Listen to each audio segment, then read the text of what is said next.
if you're really good at recruiting, what you don't really want to be doing is constantly recruiting, because if you're doing it right, people shouldn't be leaving. We don't use a job posting board for over 300 teachers that we've recruited, and the money that saves for the schools is huge. The difference that money then can make to the school is huge. Turning up and making ourselves visible and seen in our community has meant that people recognize us. And the focus for us around our people strategy was to try and understand what can we do to keep people. If we just talk about the statistics, what we don't do is address the elephants in the room. And the elephants in the room are that there is racism in the system.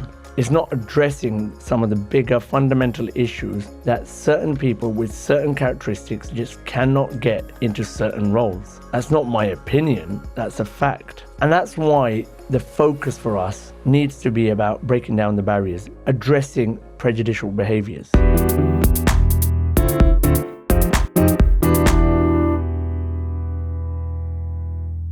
Welcome to Trust Matters Lessons in Leadership.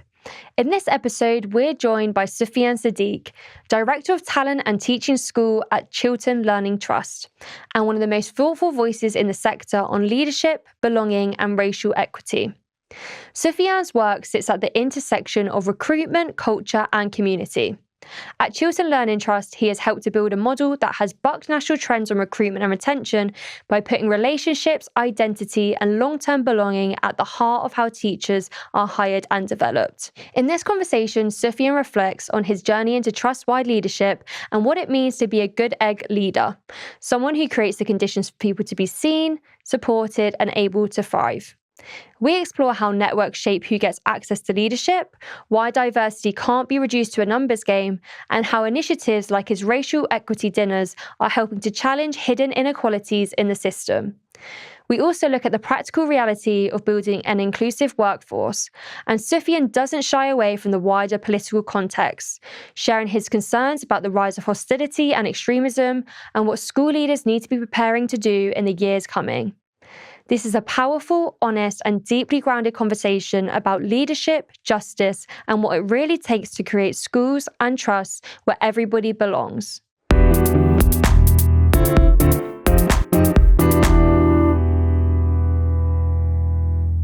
Welcome to the podcast, Sufian. So pleased to have you with us today. To start, we like to go a little bit further back. Okay. So can you tell us a little bit about your journey in education to get into where you are now today?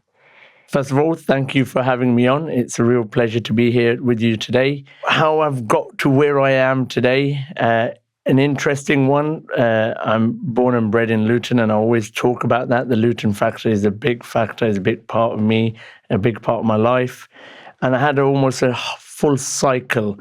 I went to Chiltern High School for boys, and I always shared that part. And often people say, well, I didn't mean for you to go that far back. But it's interesting because that's where I've come back.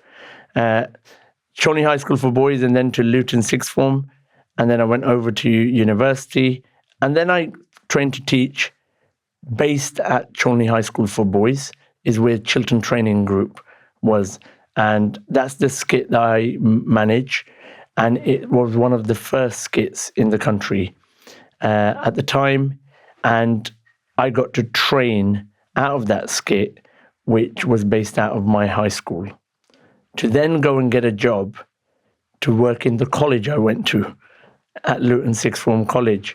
And I spent over a decade at the college in various roles. I was business studies teacher and moving from kind of almost course leader for business studies, vocational leader for the whole college, faculty director for business studies. And it's a big college, so the business studies department, for example, at a time had over 900 pupils, almost the size of some secondary schools. It's over 3,000 young people in the college. So it was a great experience working in a standalone sixth form college.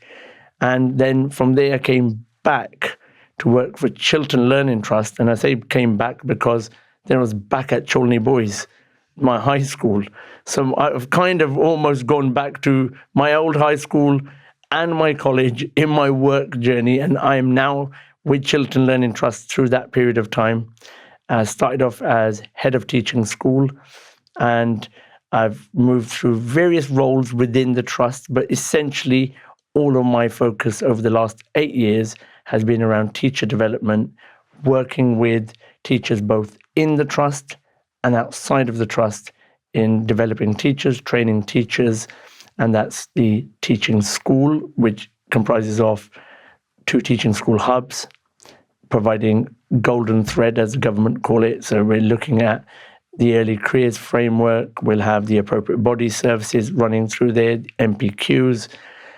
We have 5 skits as a part of the trust now. So they range from Bedford, Luton, Hertfordshire, Milton Keynes. So some really strong teacher training centres across the region. We are looking after the attendance and behaviour hub for the government and have been doing so for a number of years.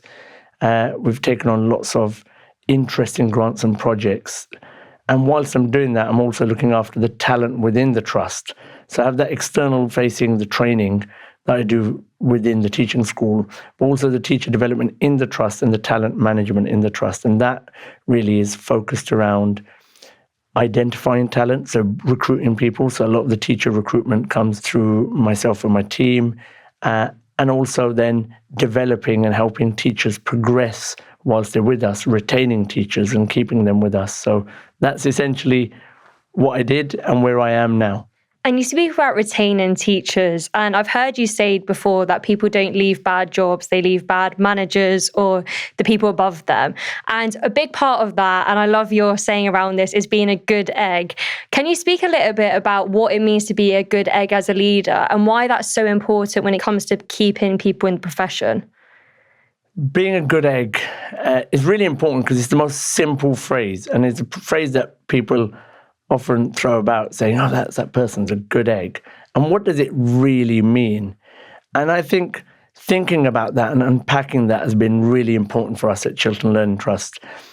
We're brilliant at recruiting people, but there's no point being brilliant at recruiting people when you're constantly recruiting. So there was a time when I was doing lots of recruitment, and then you start thinking, well, wait a minute, if you're really good at recruiting, what you don't really want to be doing is constantly recruiting. Because if you're doing it right, people shouldn't be leaving. And therefore, technically, my role shouldn't be a role where I'm this brilliant recruiter and our CEO is a brilliant recruiter and we're bringing lots of talent in the trust. Eventually, we should say, actually, we only recruit when there's a need or a must for it to happen, because people don't leave. And where we find ourselves now is a situation where actually finding a place for someone who wants to work for our trust is pretty difficult because people aren't leaving our trust. And the focus for us around our people strategy was to try and understand what can we do to keep people. And we looked into a ton of surveys. So we went out there, like many other people, and conducted whole staff anonymous surveys. And we had thousands of responses. We trialed loads of different initiatives, and we talked about 2-week half terms. We talked about, those perk schemes where you get discounts here and discounts there. We looked at healthcare options, and we went through an option after an option. And we looked at flexibility, and we were trying to say, look, what's the silver bullet? What is it that makes the biggest difference to people? And actually, when we started to listen to our people, they kept going back to the thing that makes the greatest difference to me is people. It's how other people treat me. And when you unpack that, in particular, it's about how my boss, my leader, my line manager treats me, because that relationship is absolutely pivotal to whether they feel that they belong, can thrive, can succeed, are supported, are cared for in the workplace or not. And getting that right was a real challenge for us, assuming that everyone's good. You'd like to assume, as teachers, that of course we're all good eggs. but actually we're a mixed batch of eggs. And we therefore thought, right, we codify curriculum. We codify so many things where we say, look, let's be explicit. What does a great curriculum look like? And let's not leave it to chance. A great maths curriculum looks like this. This is how knowledge is planned and sequenced. This is why it's so coherent. This is how the building blocks of knowledge work. You must do this before you do this to try and get the best outcomes. And we look at things in a granular way when we're thinking about aspects of curriculum. Why aren't we thinking about how we treat people in a granular way? Why aren't we talking about human-centered leadership? So essentially over the last year, every leader in Chiltern Learning Trust has had to undergo a training piece that we've put in centrally, human-centered leadership. And we've talked about what we expect people's behaviours to be, so that we know that we've been explicit, both in our mission to say we're all about treating people well, but more importantly, we're going to actually tell you what treating people well looks like, what it means to us, and we're going to ask you to really deeply consider whether you, as a leader, are treating people well. And I think that's been a real eye-opener for us and a real journey, but it's also been the catalyst to increasing our retention and making sure that people are just staying to work for us because people are happier working for us. And something else that you've touched on previously is around early career teachers. And the landscape has changed so much. I mean, you go back 10, 20 years ago, most of those people would have been moved out after they leave university due to house prices being easier to buy a house. And the cost of living is so high now that a lot of people leave university, become teachers, they're still living at home. How does that impact their readiness for leadership, their readiness to join a culture where it's, you've gone from school to uni, you're still living at home, you've not really maybe had your eyes opened in some ways that they would have been 10, 20 years ago? And we talk about this quite a lot, and we give that exact example because we talk about the fact that domain excellence, and forgive me for using my kind of football analogies around this, that just because you're brilliant at football. So I'm a Man United fan, and I often give the Gary Neville example. Just because you're really good at football, and just because you can talk incredibly articulately about football, and you're very articulate, you speak really well about football, you understand how football can be broken down, you understand the game, the tactics, and you're able to understand what's happening on the pitch, you're able to articulate and speak about it, doesn't mean that you necessarily then transition into you being an excellent leader necessarily for a football team. And we've seen that in really successful footballers that don't necessarily transition into great managers, leaders of football teams. Likewise, when we're thinking about domain excellence within our system, what we're getting lots of young teachers coming into the system that have domain excellence. They're a brilliant history teacher and they understand the history curriculum incredibly well because they're from one of the top universities in the country and they've got some brilliant grades and a grade A star in history A level, and then they've gone and done a history degree in Cambridge, and their ability to understand the knowledge around history is incredible. They've done their PGCE, and actually the way they've absorbed the pedagogical approaches and understand how to impart knowledge is really strong. And they're in the classroom and they're teaching history and they're doing really well. They've now done it so well that actually you think you can be a head of history because we've just had a vacancy come up and you can be the head of history. And actually being the head of history might involve a lot more managing, organizing than it will be leading probably. So actually that person's domain excellence still comes through. It still shines through. They're working with knowledge. They're organizing knowledge, schema, and putting assessments forward, trying to make sure that the assessments are accurate in capturing the knowledge, making sure the knowledge is being imparted in the way that it should be, and the right knowledge is in the right places at the right time for the children to learn and develop. But you now say that jobs come up to be an assistant head. And that person now becomes an assistant head. And what we're finding is lived experiences are a real problem in the current system, because some of our talent bank, talent pool, just doesn't have the lived experiences. So the things that you and I might have thought would be common sense, well, who said they're common sense?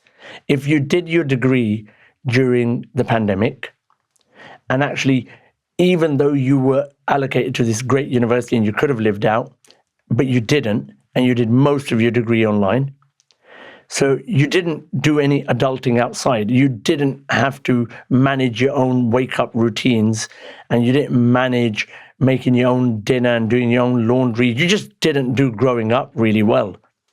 And you can then find yourself in a situation where you've done your PGCE and you're still at home with mum and dad.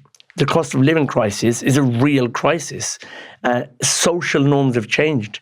Being well into your 20s and staying at home is just normal. It's not abnormal anymore. Nobody looks at someone and says, oh my God, he's 26 and he lives with mum and dad. Everyone's like, he's 26 and he lives alone. What a weirdo. Yeah. Like, why is he living alone? Yeah. Why wouldn't he just get free food and free heating and everything free living at home? And everybody else is doing that. And therefore, what you have is a tranche of teachers coming into the system with very little lived experiences. And that lack of lived experience means that things like empathy, which you assume should be there, just haven't been developed.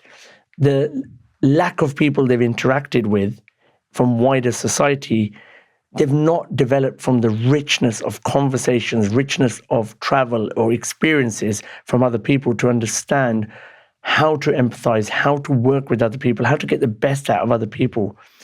And that factor is a real lacking factor within the system. And that's why human-centered leadership, when we're talking and we're giving explicit examples that you're a leader, do you know the names of the children for the person that you're line managing? And you're line managing 4 people, 5 people. Perhaps it's okay to say that you should know their names of their children. And when they've called up to say, I can't come into work, you've not just gone straight into, can you just send cover through? Because you're concerned about the history curriculum being covered. Did you say, oh no, can you tell me what's happened? Oh, how is your son? Name the son. So my son's name is Haytham. I'd like someone to say, how is Haytham? And what's wrong with him? Is there anything else I can do to support? But without knowing or having that lived experience, some people just would not go to that. They wouldn't realize how challenging it may be for people who are parents when a child is unwell. And the likewise can apply to so many different scenarios. So not assuming people know things, it's become a real eye-opener for us. We've just said, we've got to be really explicit about the way we want leaders to support teachers. And especially with our highly talented young talent that's going through the system, doing really well, we've got to make sure that we support them. I often give an example of a teacher we have, and he's a brilliant historian. I won't name him, save his blushes, but brilliant historian. He's authored books. But I remember the head teacher calling me and saying, Sufian, he's exceptional. He's so talented. He's such a lovely man, young man. He's so lovely, but he just doesn't make it on time to work. And he's off some days, and he never has a valid excuse. And I had to call his mum. And I knew his mum. I called his mum to make sure this brilliant history teacher that we have turns up to work to be brilliant, because the mum was still waking him up and getting his breakfast ready. age 22, 23, while he's teaching history in one of our grade 1 schools. So it is a slightly different world from what it used to be.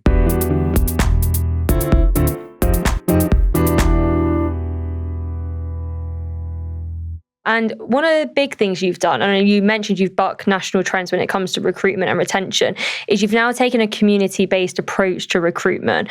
Can you just speak through how you've changed things there and how that's worked for you as a trust? One of the things that we're really proud of, and a statistic I often cite, is that we probably have not advertised, kind of outright advert going into a mainstream publication, whether it's a newspaper or an online job advertisement platform. We use an application tracking system, but we don't use a job posting board for over 300 teachers that we've recruited. Wow. And the money that saves for the schools is huge. The difference that money then can make to the school is huge. And so much in our system goes in trying to attract teachers. And what people forget, when you look at the data for teachers in our area, and it might be different in more challenging rural contexts, I accept that. But in more urban areas, places like Luton, places like London, teachers actually aren't traveling a huge distance to get to school, often. Not always the case, but often. And so when we started looking at our data, most of our teachers were 3 to 5 miles away from our schools as the crow flies. And therefore, what was the benefit of us going out nationally to advertise for teachers? And I always get baffled because somebody will have a job in some part that, I don't know, there may be parts of the world that are incredibly attractive for someone to think, oh my God, I've seen this amazing job in that place. I can't wait to go there.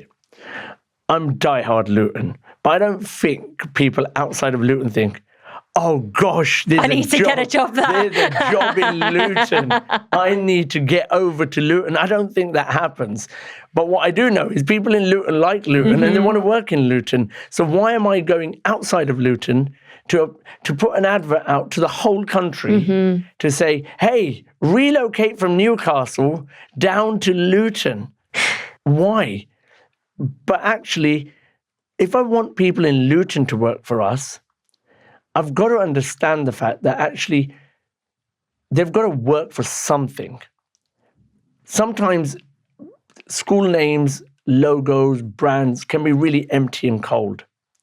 And people want to work for a badge. And we often say this in sport. We say this about children in their uniforms. We want kids to kiss the badge. And we want the badge to mean something. And what does kissing the badge actually mean? And we want staff to feel the same way about the school, the community that they're a part of. But for that to happen, schools need to open their doors to a community, and schools need to open their doors to get out into the community. And our approach over the last 8 years has been very community-centric. It's about turning up to the opening of an envelope. If there's an event in our community, we turn up. Today, I'm here in London, sat with you in these lovely studios, but there's an event tonight for Luton Food Bank, and I'll be there for Luton Food Bank because it matters to our community. And the more we've increased our engagement with our community, whether it's turning up to the mosques and churches, whether it's turning up to the festivals and the fairs, whether it's going to the local car boot sales and making sure that we're supporting by our local school being represented and putting up a stall, whatever it may be, turning up and making ourselves visible and seen in our community has meant that people recognize us.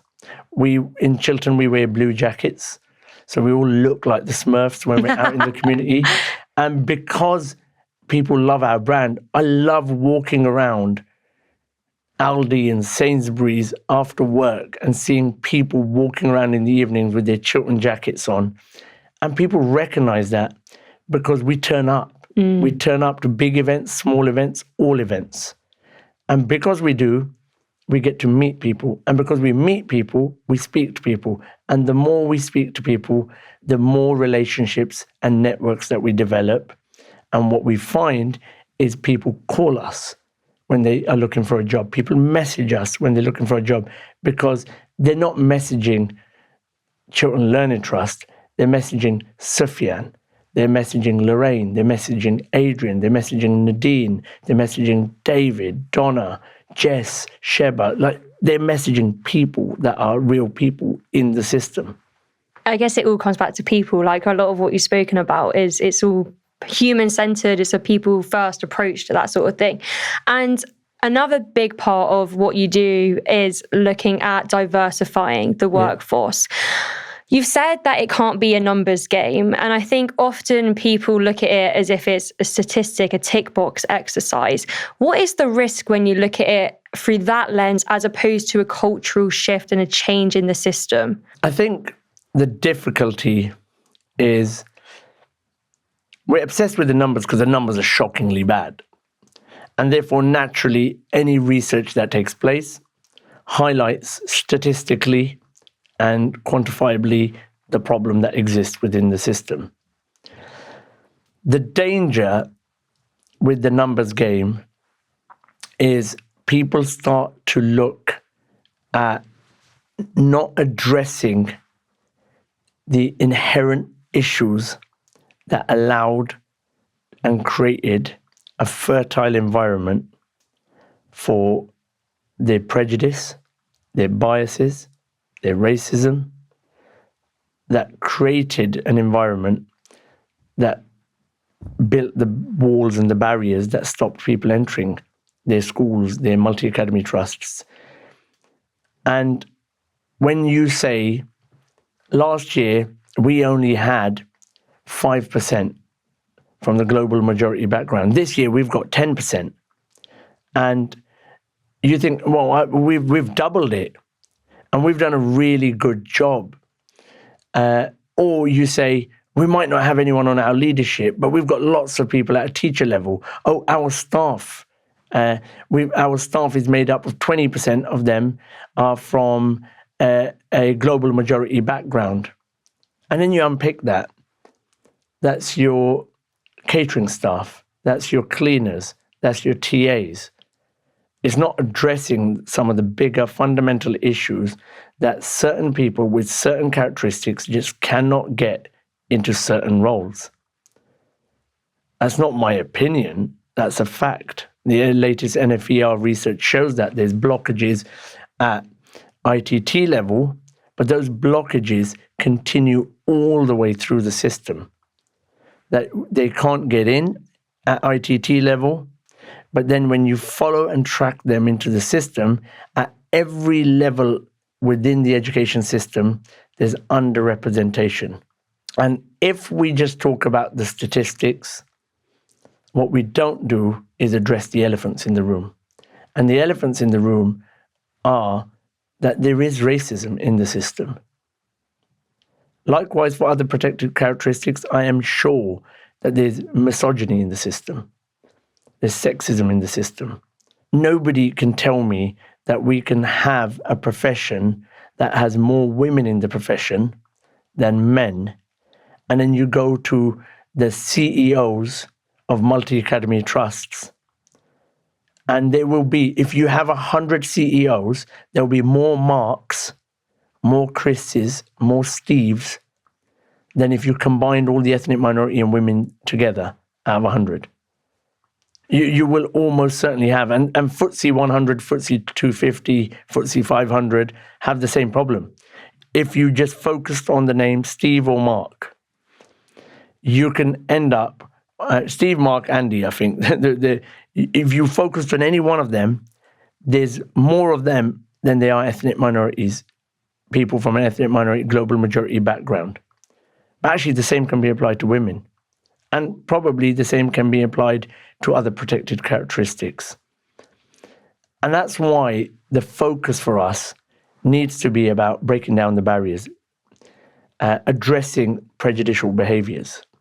We've got to accept the fact that secondary head teachers, by majority, there'll be, I'm sure, I can't quote the exact statistics, there's more men in secondary school headship than there are women. If you look at the disproportionate number of women in primary education and then follow and say, how is it that so few men are in primary schools, but they all make it to headship? Like, it's just one track. How can you say that's not because they are men? And there's a problem in the system in how it views women. But likewise, how can you be in areas of 100%, 95%, 90% from a global majority background young people in Bradford, in Leicester, in Birmingham, in London, in Leeds, in Luton? There's schools with those kind of demographics.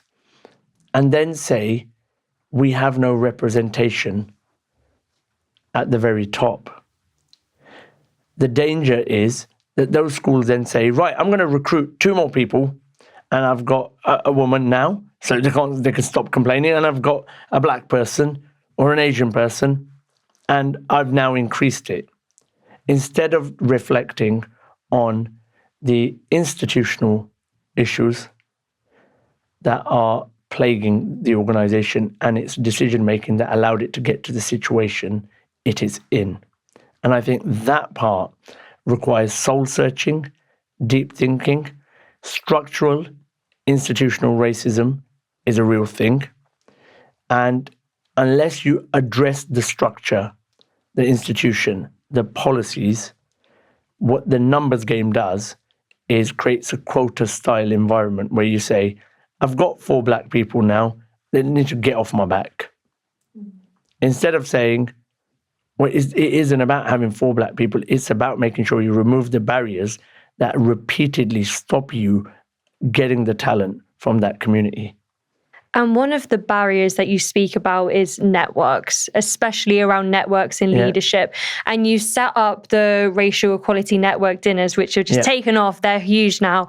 Can you explain a little bit to people who might not understand, like, why networks are so important in leadership and how your dinners are making a difference? Network is just, since the beginning of man, really. If you know someone, you can make things happen. And the same can be said about politics. It's not what you know, it's who you know. The same can be said about industry. If you said about private independent schooling, people aren't paying £50,000 fees for better teaching.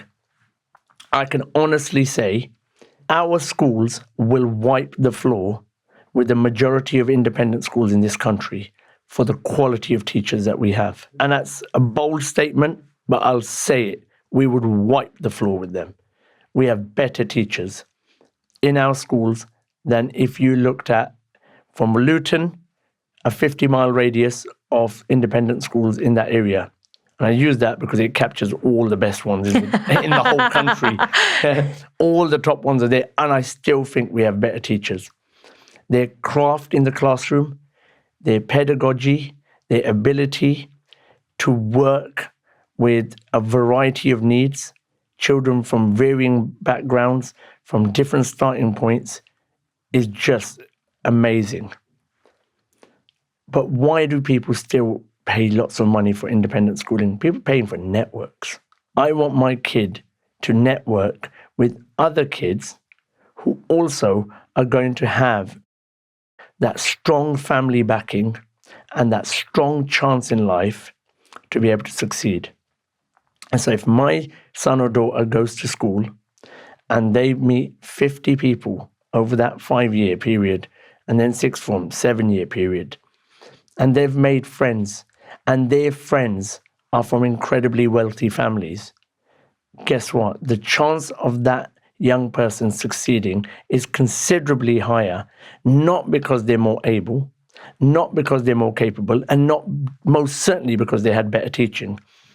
because they have a broader, better, stronger network. And that network is stronger because of its proximity to power and proximity to wealth, and that's the difference. And when you apply the same to every single industry in the world, the same can be said that who you know matters.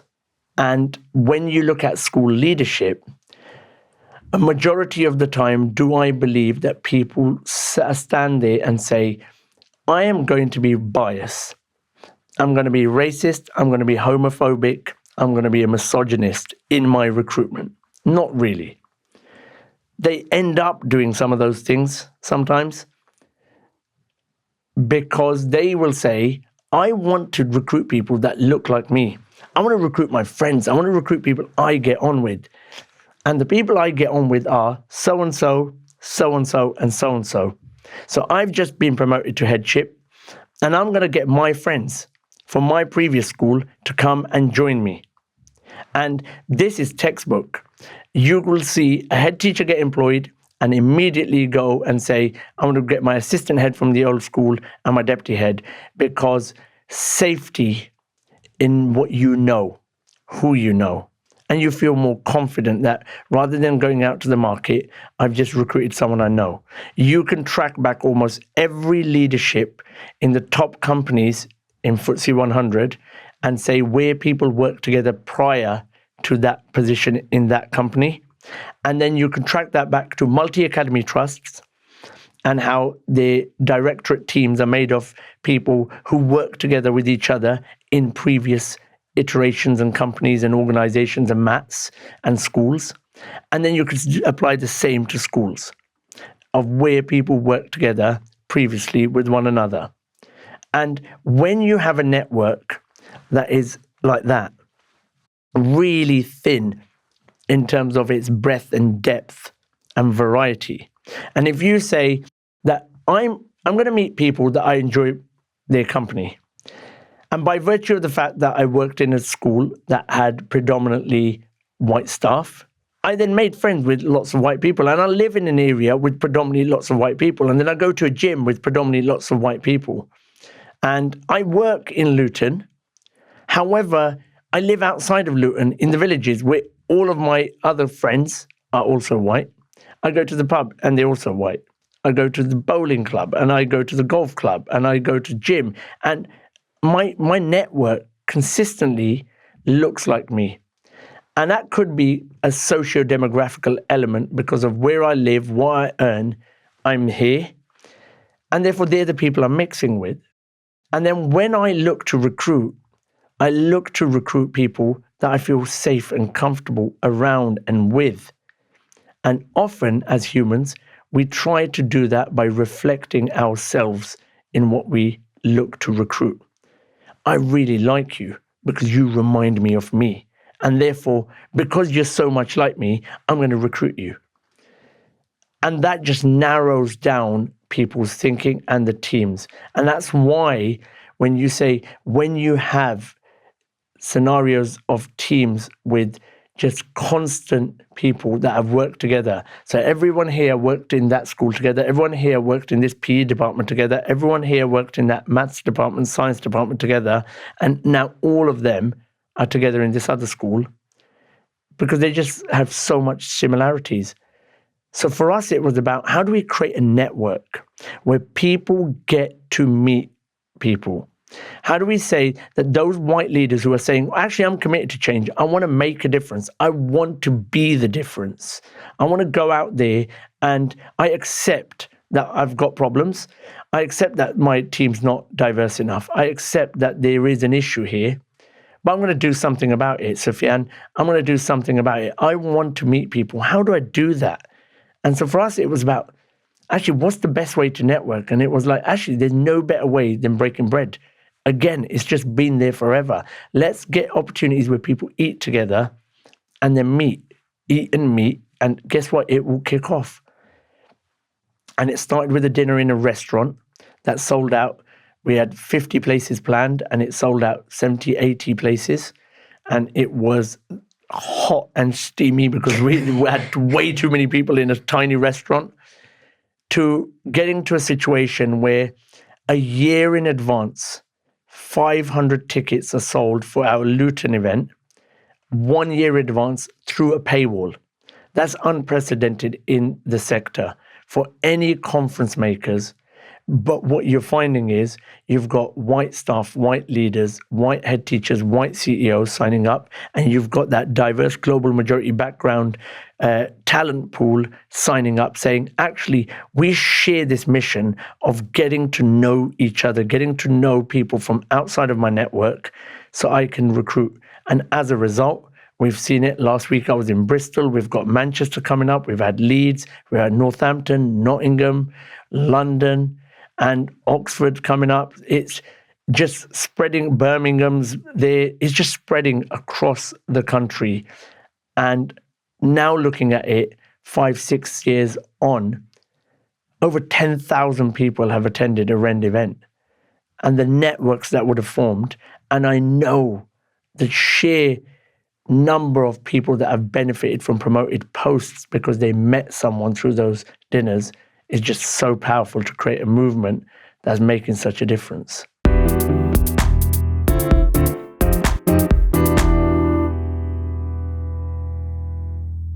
If things carry on the way that they're looking, by 2029, we could have a reform government, Farage as Prime Minister.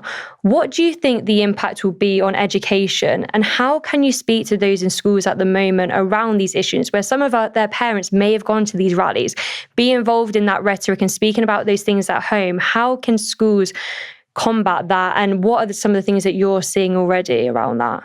I think it's really problematic. And I think we're walking into something, and I don't think some people realize the extent or how bad it really is. Years ago, we were stood there talking about George Floyd, and it was a wave, international wave that recognized, and probably post-civil movement kind of in America, post-apartheid in South Africa, sociologically, in recent times, for many of us in our lifetime that we remember, probably the most significant time where racism was brought forward.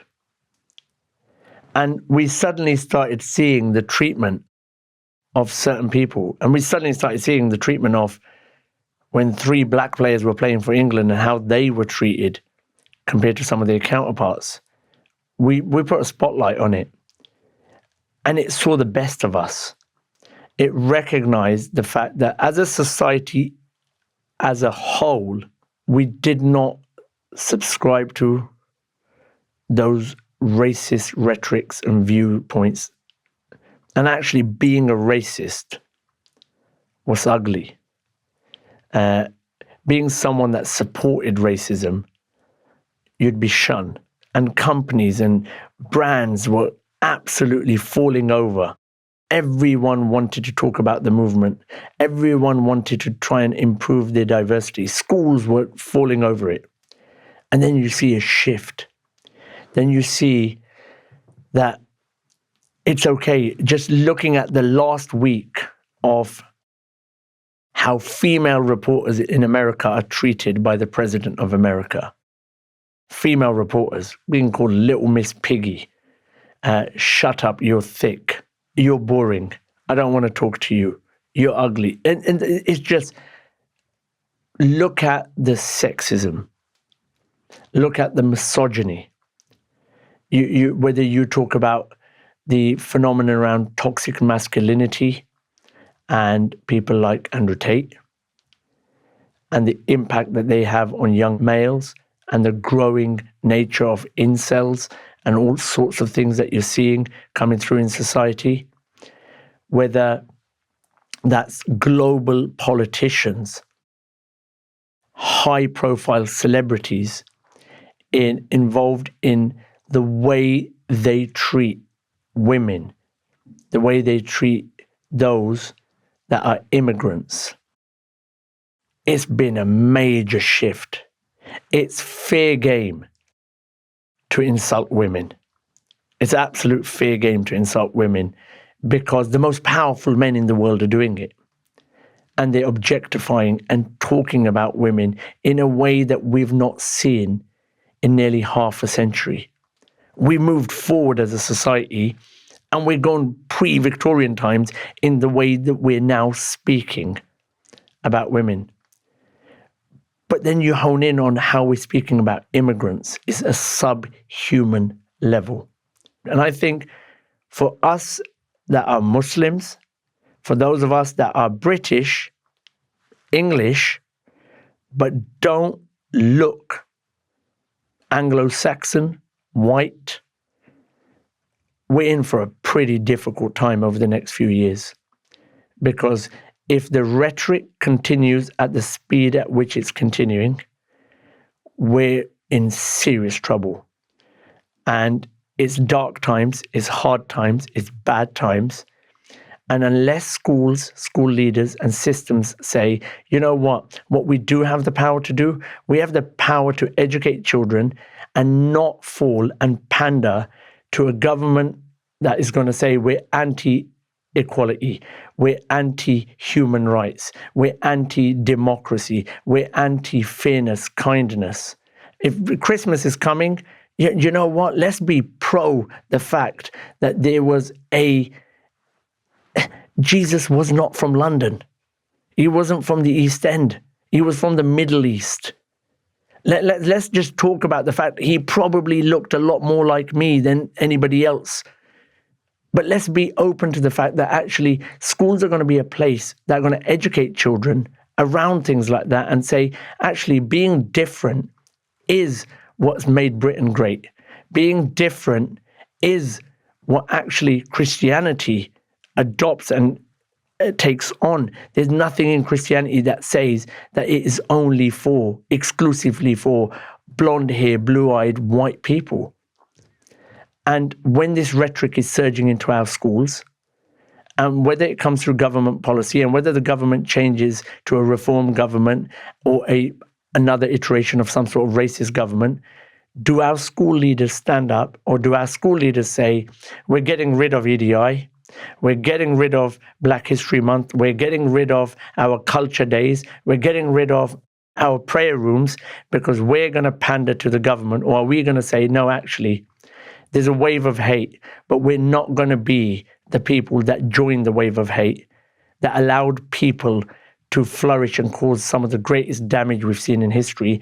What we're going to do is we're going to stand up and we're going to create young people that are going to be moral stewards and bastions that hold real, true values that make a difference to humankind and to our country, so that there is a hope at the end of this dark period for a better future for our children, because we're creating the children that will be the leaders of tomorrow. And I'd like to end on that hope.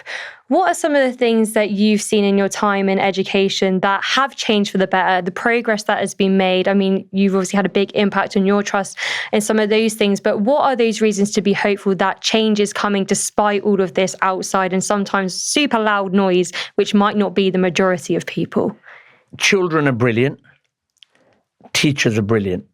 By and large, yes, there will be swathes of teachers that unfortunately make the judgment or decision to vote in a way that is unthinkable, in my opinion, to be able to do that. But the large majority of teachers are absolute humanitarians. They dedicate their life for children. They don't go into the classroom looking at a black child or a Pakistani child. They look at children as children. And I believe that is genuine to the core of our system. Children are better than us as adults. Adults can be cruel. Adults can be evil. Adults can be bad. The majority of children don't go through school thinking they want to be horrible, mean, or bad. So I think the hope exists in the system. It exists in the fact that we've got thousands of brilliant teachers in front of thousands and millions of brilliant children in an ecosystem that we know that will create the leaders of tomorrow. And those people in those schools, despite what happens outside, will continue. And what we do know is the sector hasn't changed enough, but it has changed. There are more people like me. Probably not enough, and probably not to the representation that perhaps we should have, but there are more people. And those people in the system, whether they look like me or don't look like me, but those people that turn up to things like the Rend movement, when 10,000 people are signing up and turning up to dinners around the country, traveling hours, staying over in hotels the day before to get to these things, that gives me hope, because that gives me hope to say there's allies there, there's friends there, there's people that are going to continue to fight the good fight. And there's people with morals and values that are not just adorned on the walls in their schools. They live those values and not just laminate them on their classroom walls or their school walls. And those lived values will be tested. But what you'll see through the testing periods that we face is some of the best of our communities will shine through, will stand tall, will stand strong, will stand proud alongside their immigrant friends, alongside their Black friends, their Asian friends, because what they will know is that if they don't stand, we have very little hope. And what I genuinely have seen through the Rend movement over the last 7 years is I've realized how many people around the country genuinely, heartfelt, care about the cause, how many people want racism eliminated from society, how many people are fighting the good fight quietly in their different school, in their part of the country. And I think that will continue. And we will come out of the other side, but we need more people.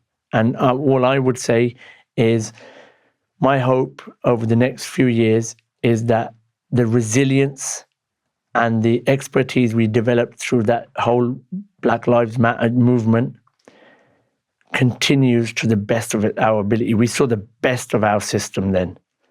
And if we can hold on to some of those great things that we developed through the next few years, we will be able to be resilient enough to protect our children from evil ideologies and protect our staff from global majority backgrounds that feel lonely and don't feel like they belong, to feel like they are a part of our system and they're just like the rest of us.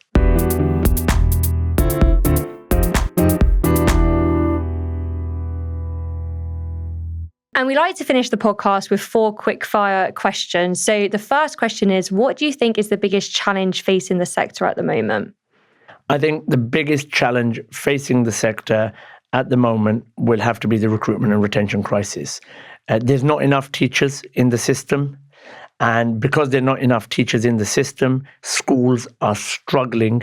And as a result, you have attendance problems, behaviour problems, and you have people, especially in poorer parts of the country, children going to schools with not enough teachers in the schools to teach them.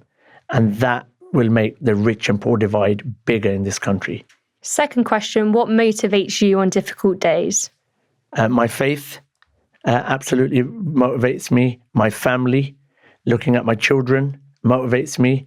My wife is a deputy head teacher, so she's on the cold face of things, out there working hard every day. That motivates me, seeing someone make such a big difference and impact to the lives of young people. And my parents motivate me. I think about the sacrifices my parents have made to get me where I am today. And that reminds me every day that I've got to try and do better. And I always say to myself, work is worship. And for me, that work is worship element gives me a real motivation to be a better person each day. Third question, what's been your proudest achievement in your career so far? I think my proudest achievement will have to be seeing people I taught become leaders and seeing them flourish and thrive in the profession and knowing that they're going to be much better than me. I think that's an element of pride as a teacher when you see young people grow into adults, but grow into amazing adults that are going to make such a difference to society. That makes me proud every time I see a young person that I taught doing amazing and wonderful things. It's the proudest moment. And final question, what are you most looking forward to the rest of this academic year? I think for me, the thing I'm looking forward to most is attending Manchester Racial Equity Network Dinner is the first one, attending a number of the one in Nottingham for the first time. I think for me, just seeing the movement grow around racial equity, I'm excited. I'm looking forward to it. And each time I go to a new location and see hundreds of new people turn up, it just reminds me that the good people are out there. And I love seeing it and I look forward to it each time. Well, thank you so much for coming on the podcast. I feel like our listeners would have learned so much. You spoke so powerfully and eloquently. And yeah, I can't thank you enough for taking the time out of your very busy schedule to come on. Thank you for the opportunity.